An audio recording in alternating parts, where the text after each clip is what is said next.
아침 말씀.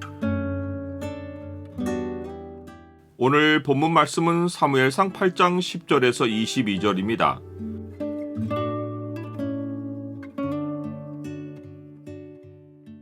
행복하려고 주를 떠나면 나중 형편이 더 심해진다. 오늘 본문을 죄의 창으로 보면 하나님을 버리는 삶이 무엇인지가 보입니다. 죄의 창을 보여주는 구절은 8장 20절입니다. 우리도 다른 나라를 같이 되어 우리의 왕이 우리를 다스리며 우리 앞에 나가서 우리의 싸움을 싸워야 할 것이니다 하는지라. 여호와 하나님은 사무엘에게 명령하시길 왕을 요구하는 이스라엘 백성에게 엄히 경고하고 그들을 다스릴 왕의 제도를 가르치라고 하십니다. 엄히 경고하라는 표현은 왕을 세우는 것에 관해 알아야 할 모든 지식을 완전하게 제공하라는 의미입니다. 이것은 나중에 왕의 제도가 이런 것인 줄을 몰랐다고 할 수 없게 만들라는 뜻입니다. 사무엘은 백성에게 가서 여호와의 모든 말씀을 전하며 그들을 다스릴 왕의 제도를 조목조목 가르칩니다. 그가 전한 가르침을 한마디로 요약하면 이스라엘이 왕 한 사람의 종으로 전락한다는 것입니다. 먼저 사무엘은 전쟁과 관련해서 왕이 백성의 아들들을 데려다가 자기 병거와 말을 어거하게 하고 자기 병거 앞에서 달리게 할 것이며 아들들을 1000부장과 50부장으로 삼고 자기 밭을 갈게 하고 자기 추수를 하게 하며 자기 무기와 병거의 장비도 만들게 할 것이라고 말합니다. 하나님이 왕으로 계실 때는 전쟁에 병거와 말이 동원되지 않았습니다. 오히려 하나님은 신명기 율법에서 왕에 대한 규례를 세워주시며 왕이 병마를 많이 두지 말 것과 병마를 많이 얻으려고 백성을 애굽으로 돌아가도록 하지 말 것을 경고하셨습니다. 이는 병마와 말을 동원하는 것은 이방 민족의 전쟁 방식이고 하나님이 싸우시는 방식이 아니기 때문입니다. 출애굽기에서 하나님은 이스라엘이 가나안 민족과 싸울 때 3가지 하나님의 전쟁 병기를 알려주셨습니다. 첫째는 전쟁에서 여호와의 사자가 이스라엘 백성보다 앞서가서 길을 안내하고 하나님이 친히 대적을 끊으시는 것입니다. 둘째는 하나님의 위엄, 곧 하나님에 대한 공포심을 이스라엘 백성보다 앞서 보내시어 원수들이 등을 돌려 도망하게 하는 것입니다. 마지막으로는 왕벌을 이스라엘 백성보다 앞서 보내시어 대적이 혼비백산하고 달아나게 만드는 것입니다. 그런데 왕이 세워지면 전쟁에 앞서는 것이 하나님이 아니라 인간 왕입니다. 인간 왕이 전쟁을 지휘할 때는 아들들이 병거 앞에 달려야 하고 그들이 먼저 피를 흘려야 합니다.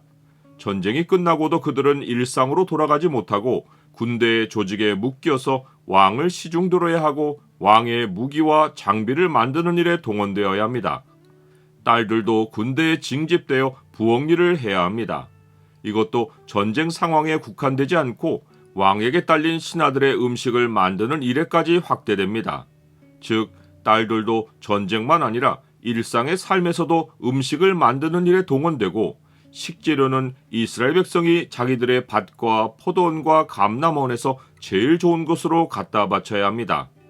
왕은 왕의 관리와 신하를 먹이는 일만 아니라 그들에게 삭슬 주려고 일반의 백성들로부터 곡식과 포도원 소산의 11조를 세금으로 거둘 것입니다. 왕궁의 제반 사무를 위해서도 왕은 이스라엘 백성이 부리는 노비와 가장 아름다운 소년과 나귀들을 끌어다가 자기 일을 시키고 그 비용을 충당하기 위해 백성의 양떼의 10분의 1을 세금으로 거둘 것입니다. 이스라엘 백성이 하나님을 섬길 때는 대외적으로 안전했고 개개인이 자신들의 일상을 살며 자유를 누렸습니다. 나라의 필요든지 개인의 필요든지 오히려 하나님이 그들의 필요를 채워주셨고 백성들 모두는 하나님이 주시는 복으로 풍요를 누렸습니다. 그러나 앞으로 왕이 생기면 이스라엘 백성은 애굽의 노예 생활을 방불케 하는 삶을 살 것입니다. 하나님은 왕의 제도가 이러하다는 것을 명백히 알려주시고 사무엘의 입을 통해 마지막으로 엄중한 경고를 남기십니다. 그날에 너희는 너희가 택한 왕으로 말미암아 부르짖되 그날에 여호와께서 너희에게 응답하지 아니하시리라. 나는 하나님의 은혜를 벗어나서 내 방식대로 살기로 선택한 결과의 모든 책임이 나에게 있는 것을 압니까? 이스라엘 백성은 사무엘을 통해 하나님이 전하신 엄한 경고를 듣고도 그 말을 듣기를 거절하며 아니로소이다. 우리도 우리 왕이 있어야 하리니 우리도 다른 나라들 같이 되어 우리의 왕이 우리를 다스리며 우리 앞에 나가서 우리의 싸움을 싸워야 할 것이니다 라고 말합니다. 사무엘은 백성의 말을 여호와 하나님께 전달했고 여호와께서는 사무엘에게 그들의 말을 들어 왕을 세우라고 하십니다. 사람이 하나님 안에서 사는 것보다 더 나을 것으로 생각하고 하나님을 떠나 세상 방식을 택하면 행복이 찾아오는 것이 아니라 더 심한 형편에 빠집니다.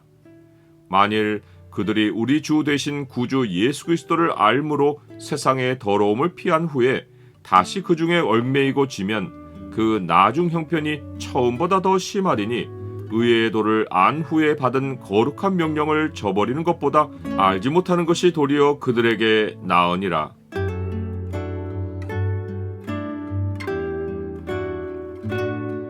주는 모든 것을 아시기에 위험을 미리 경고하시고 생명의 길을 알려주십니다. 주 안에는 은혜와 복이 있고 평강과 일상이 있습니다. 주를 떠나서는 아무것도 할 수 없사오니 항상 주 안에 머물러 살며 행복을 누리게 하옵소서. 예수 그리스도 이름으로 기도드립니다. 아멘.